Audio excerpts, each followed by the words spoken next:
On February 16, 2026, Sheriff Chris Nanos stood at a press podium and used a specific phrase about the vehicles connected to the Nancy Guthrie investigation. That is one contradiction.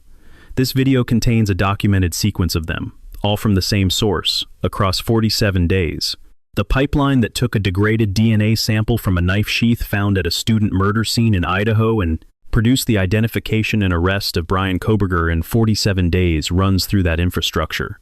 If the DNA recovered from inside Nancy Guthrie's home was going to identify the individuals who left it there, Quantico was the facility best positioned to make that happen quickly. Sheriff Nanos declined the request. The DNA samples went instead to DNA Labs International in Deerfield Beach, Florida, a private laboratory with which Pima County held a long-standing contract worth approximately $200,000.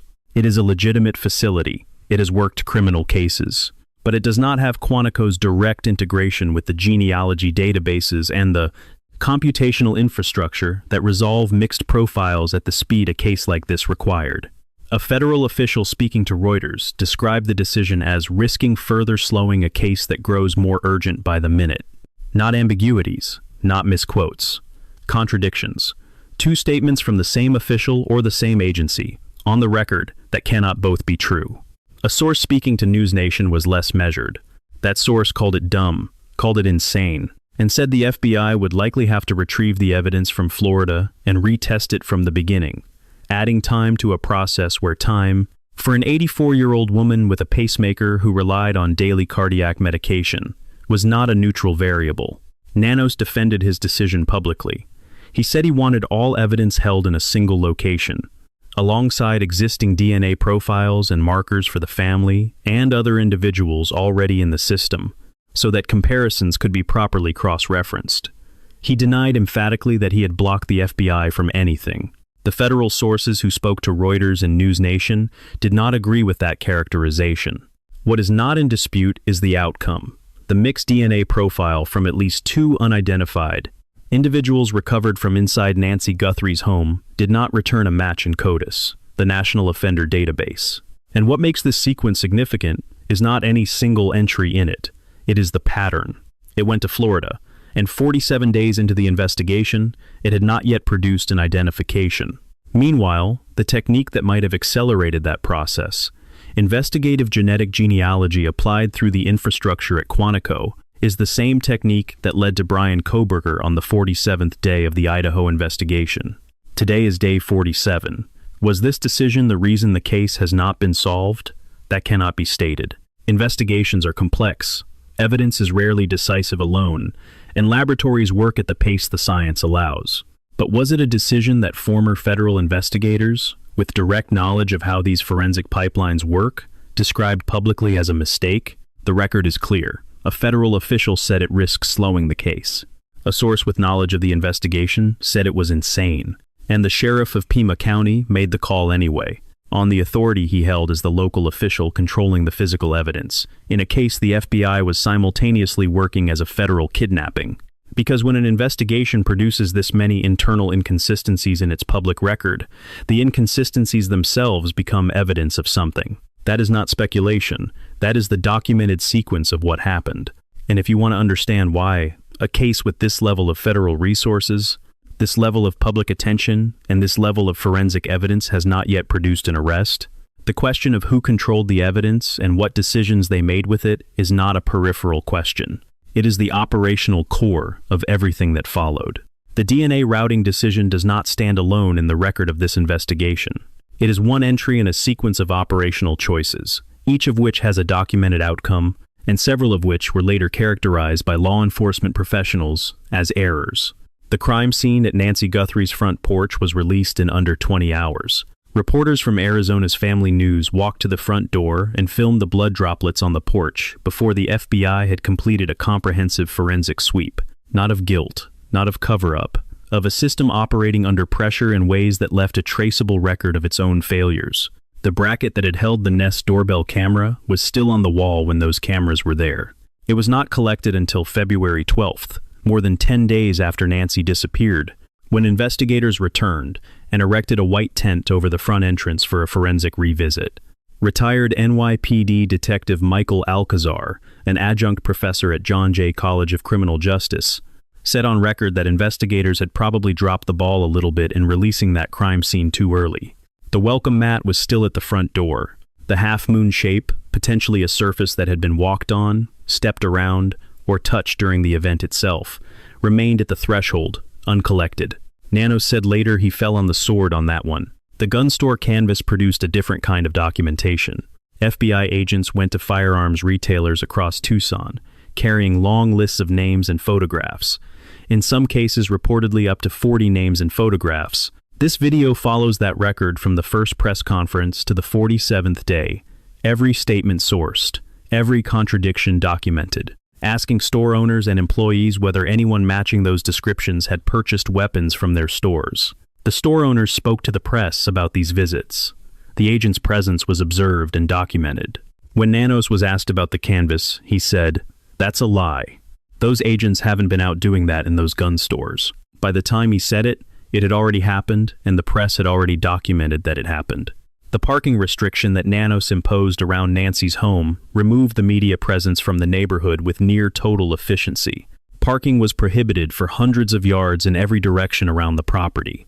In a desert environment where temperatures reached 87 degrees, where reporters required vehicles for equipment, power, shade, and water, the restriction effectively ended sustained on-the-ground coverage almost overnight.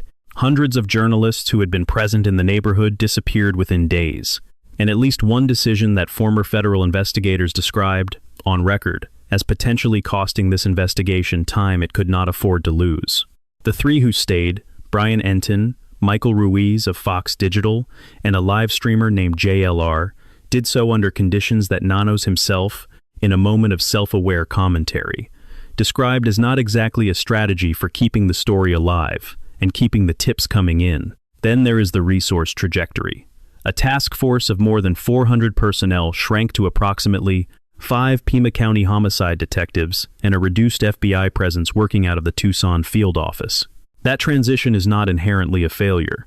Investigations consolidate as leads narrow, but the consolidation happened while several significant forensic threads were still unresolved, while the DNA profile was sitting in Florida waiting to be processed, and while the billboard campaign that would eventually go up across multiple states had not yet been launched. The scale of the investigation contracted before the scale of the forensic evidence had been fully worked.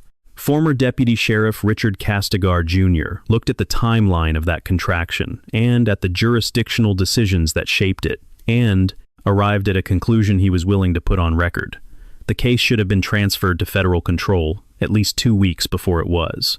Stay with this, because the full sequence of what was said and what turned out to be true is 2 weeks. In a case where the victim was 84 years old, without her pacemaker medication, those 2 weeks were not administrative time. They were the window during which, if the genetic genealogy pipeline had been running at Quantico, an identification might have been possible. Whether that identification would have changed anything for Nancy is a question the record cannot answer. What the record can answer is whether the system that was responsible for pursuing it made the decisions most likely to produce it as quickly as possible. And on that question, the record, assembled from the statements of the officials who made the decisions and the former law enforcement professionals who evaluated them afterward, does not support an unqualified yes. Each of the decisions documented in the first half of this video has a legitimate explanation available to it. The crime scene was released early because in the first 20 hours, the investigative posture had not yet fully shifted from missing person to criminal kidnapping. Once it did, the resources committed to processing the scene expanded rapidly.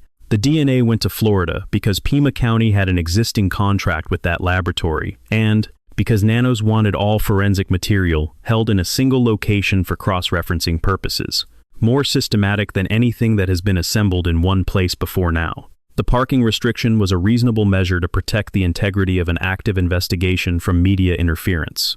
The resource contraction from 400 personnel to a core task force is standard procedure.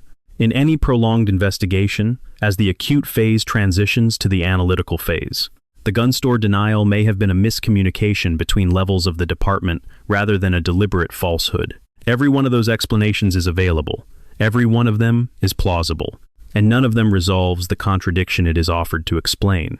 The crime scene explanation does not account for the bracket that remained on the wall for 10 days.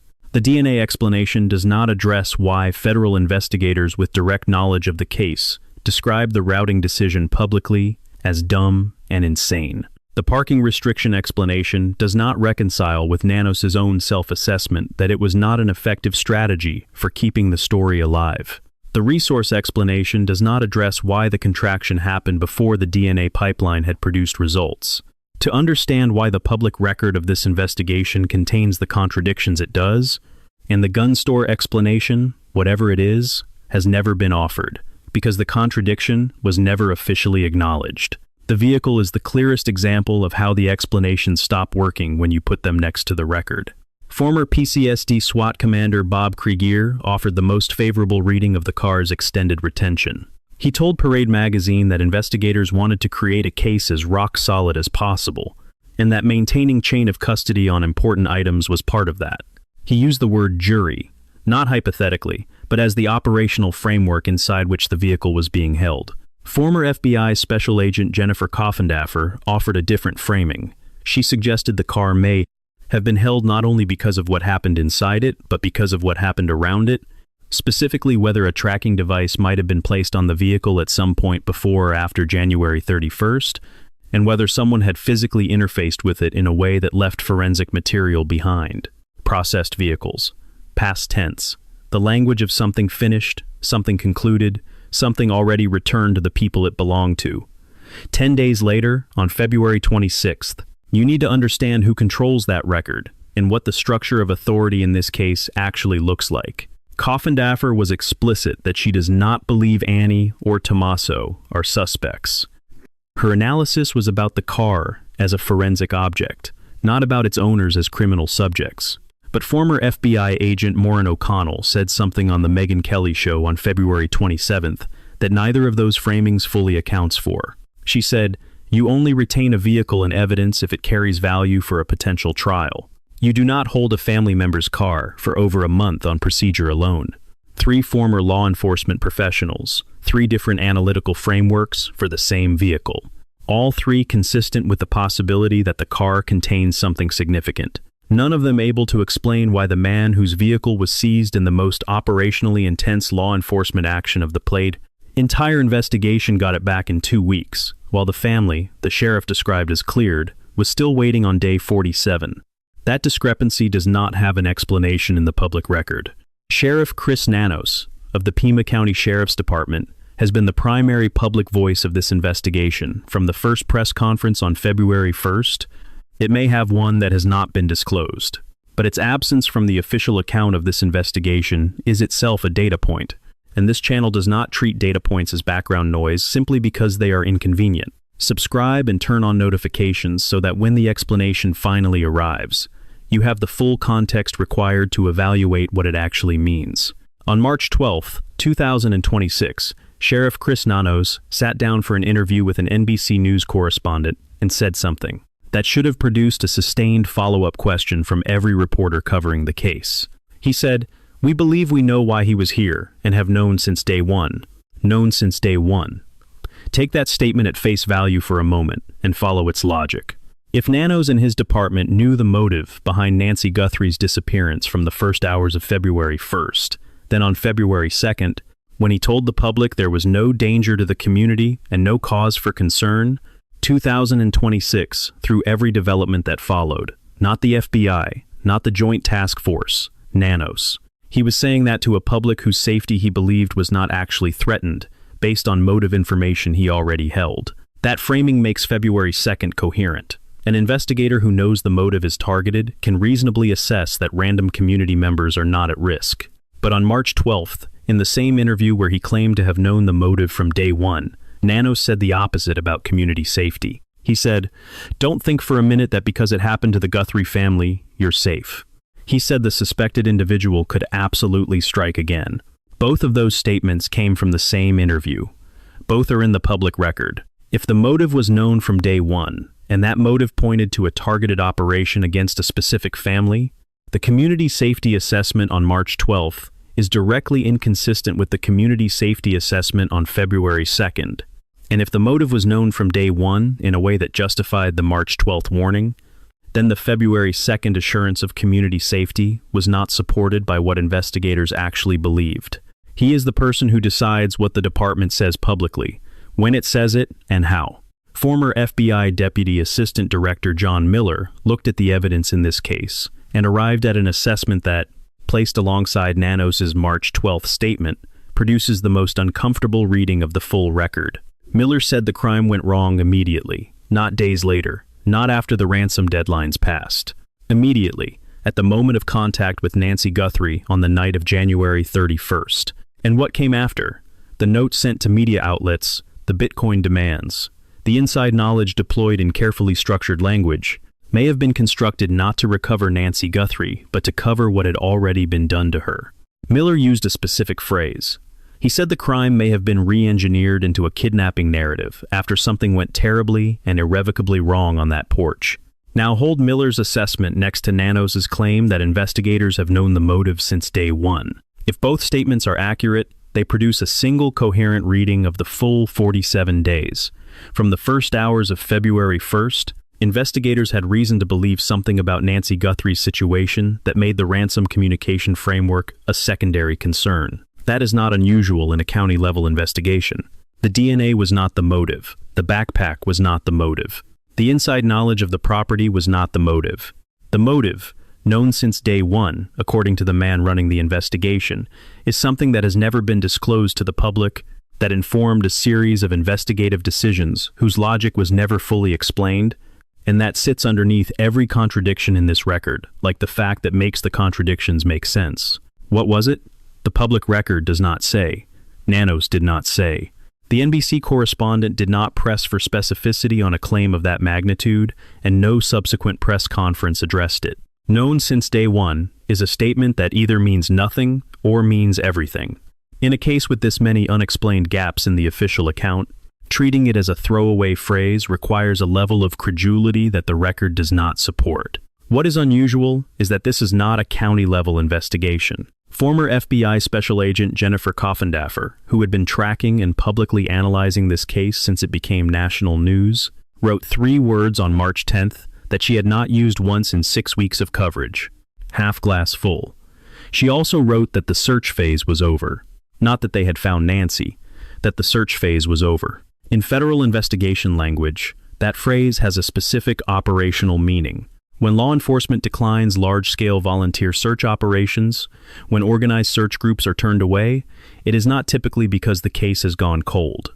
It is because investigators already know something about the victim's location or condition that makes a ground search irrelevant to what comes next. Share this video with everyone you know who has been following this case, because what has just been laid out, the documented gap between what was said publicly and what the record suggests investigators actually knew, is the question that has been sitting underneath 47 days of press conferences, and it has not been asked loudly enough. It is a federal kidnapping case with FBI involvement, presidential attention, a task force that at its peak involved more than 400 personnel. Here is where the investigation stands on day 47, stated plainly. The entire Guthrie family, including Annie and Tommaso Cioni, has been officially cleared as possible suspects in a written statement issued February 16th. All family members passed polygraph examinations, confirmed by multiple sources as of March 17th. Both searches of Annie and Tommaso's home were consent-based, not warrant-based. Jennifer Coffindaffer has been consistent. Consent searches reflect cooperation, not suspicion. The family are, in the sheriff's own language, victims. The Honda CR-V has been returned to the family. The forensic extraction is complete. Whatever the vehicle recorded across the night of January 31st is in a case file. That phase of the investigation has closed. The DNA pipeline is running.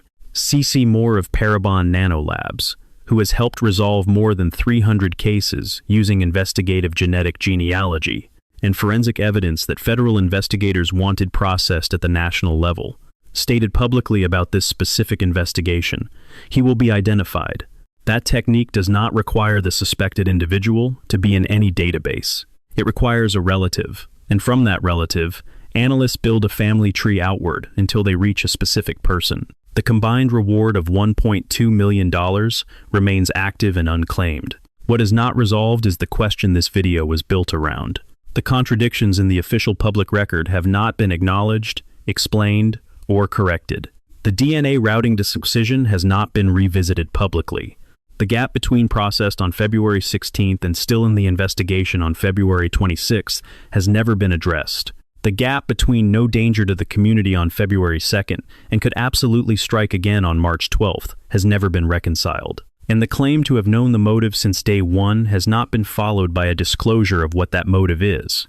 The tension between local control and federal resources is structural in cases like this, and it was documented publicly throughout the investigation. Nancy Guthrie is still missing. The science working toward an answer is real. The forensic pipeline is legitimate. And the system that controls that pipeline has left a record of its own operations that raises questions it has not answered. Those questions are not about family members. They are not about grieving daughters or silent sisters or cars in evidence lots. They are about whether the institution responsible for finding Nancy Guthrie made the decisions most likely to find her, and whether the public record of those decisions is complete. It is not. What the Nancy Guthrie investigation teaches us about the structure of American law enforcement is worth understanding carefully, because it applies to far more cases than this one. Start with what criminologists call the jurisdictional handoff problem. When a crime occurs in a county that falls under local sheriff's jurisdiction, the county controls the physical evidence, the crime scene, and the public communication, even when federal resources are deployed alongside local ones.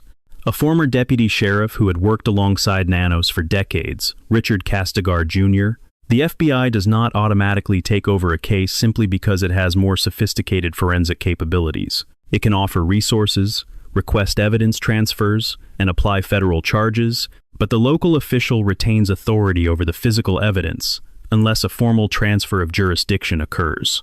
In the Nancy Guthrie case, that meant the DNA samples went where the Pima County Sheriff's Department's existing contract pointed, not where the FBI's forensic infrastructure was best positioned to process them quickly. What this case teaches us about evidence routing is that the fastest path from DNA to identification is not always the path that local jurisdiction incentivizes, and that gap is a structural feature of the American investigative system, not an individual failure. The second lesson concerns the irreversibility of early decisions. A crime scene released in under 20 hours cannot be resecured. A camera bracket left on a wall for 10 days cannot be collected as pristine evidence. CBS 5 reporter Brianna Whitney contacted the Pima County Sheriff's Department directly and asked one question: what is the current status of the vehicle? Told the Daily Mail that the case should have been handed to federal authorities at least 2 weeks earlier than it was. A welcome mat that may have recorded trace evidence from an exit point cannot be reclaimed once weather and foot traffic have processed it. What this case teaches us about the first 24 hours of a major crime scene is that the decisions made in that window are permanent. The urgency to begin active investigation is real. So is the cost of moving faster than the forensic environment allows.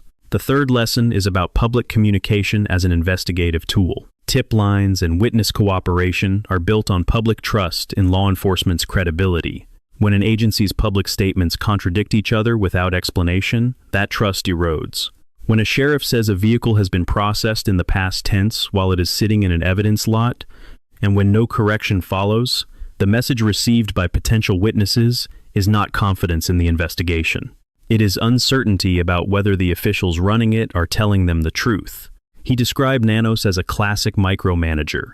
That characterization came from someone who knew him professionally, not from an outside critic. What this case teaches us about the relationship between institutional transparency and investigative effectiveness is that they are not in tension. They are the same thing. An investigation that loses public credibility loses the tips and the cooperation it cannot function without.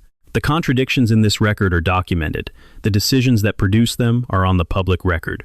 And the investigation that contains them is still active, still pursuing evidence, still waiting for the forensic science to reach the person who left DNA inside Nancy Guthrie's home on the morning of February 1st.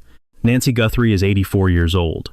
She has been missing since February 1st, 2026. She deserves every question in this video to be answered, and every thread of the investigation pulled until the people responsible are found. If you have any information about her disappearance, contact the FBI at 1-800-CALL-FBI or submit a tip at tips.fbi.gov. The Pima County Sheriff's tip line is 520-351-4900.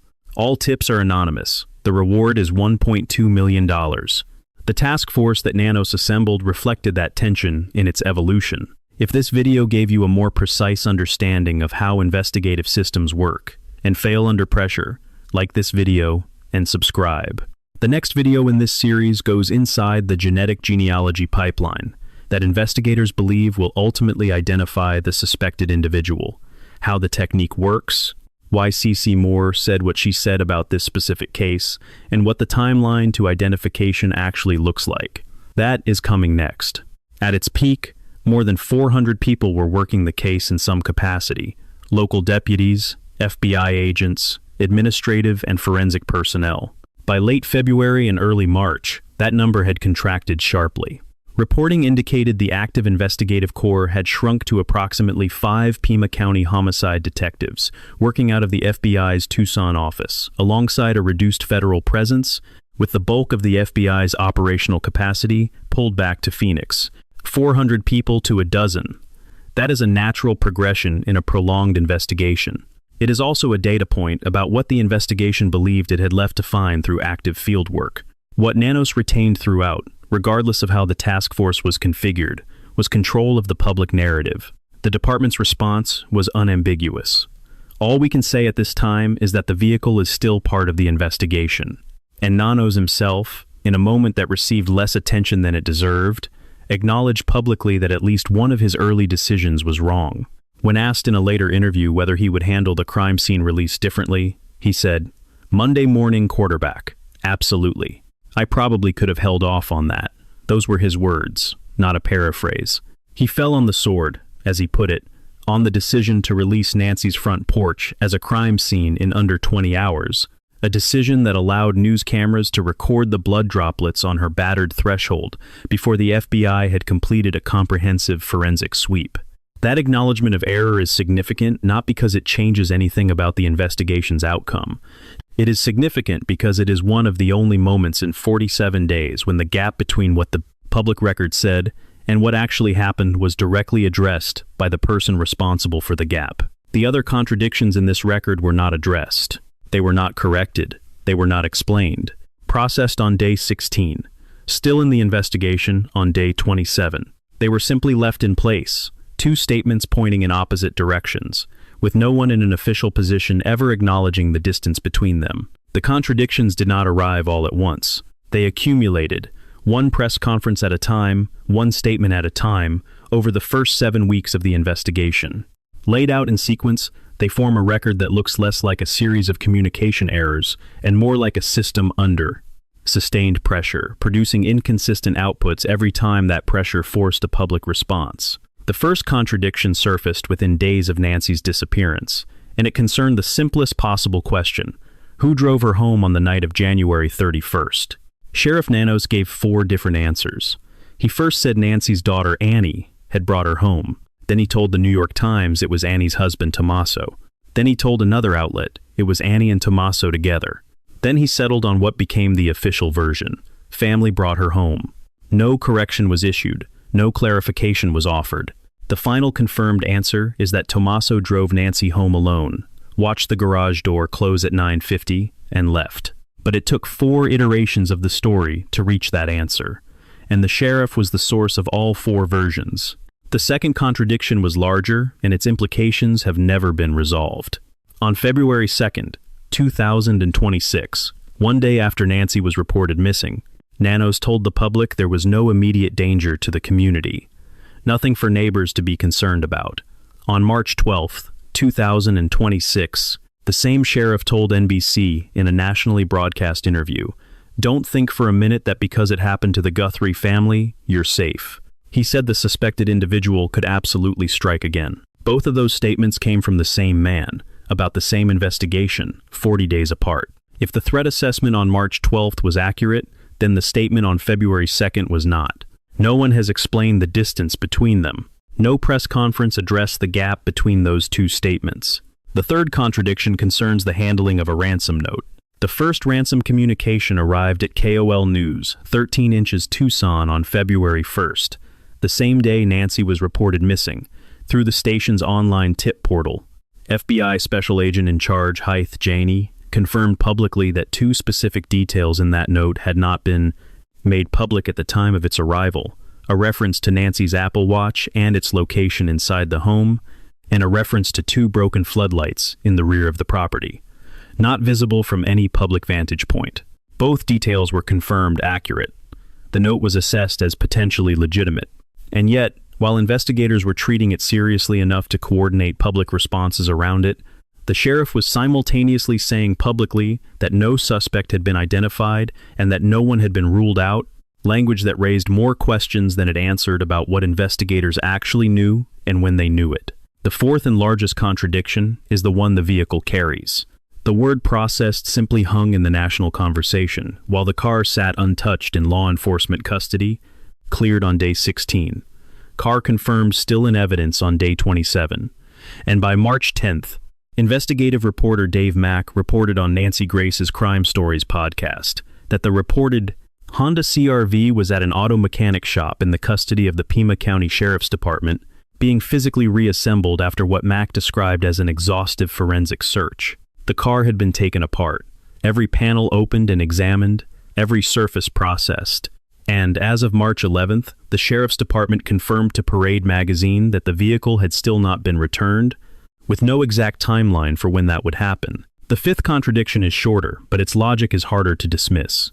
On February 16th, the same day Nanos said the vehicles had been processed in the past tense, he said the Guthrie family had been cleared. Luke Daly, the man the FBI had raided with a full tactical response on February 13th, vehicles, agents in full operational gear, being physically disassembled panel by panel at an auto mechanic shop that was operating under the direction of the Pima County Sheriff's Department, a federal operation reporters described as massive, had his vehicle returned in approximately 2 weeks. Same investigation, same Sheriff's Department, same active federal case. The family the sheriff described as cleared waited more than 40 days. The man who received the most operationally intense law enforcement response in the entire investigation did not. No official explanation for that discrepancy exists in the public record. On a specific date in February 2026, the FBI made a request about evidence recovered from inside Nancy Guthrie's home. The request was straightforward. Send the DNA samples to the FBI's National Crime Laboratory at Quantico, Virginia.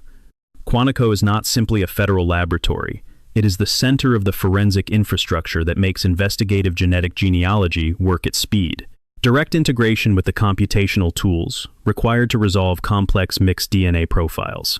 Institutional relationships with the genealogy databases that allow analysts to build family trees from partial genetic matches.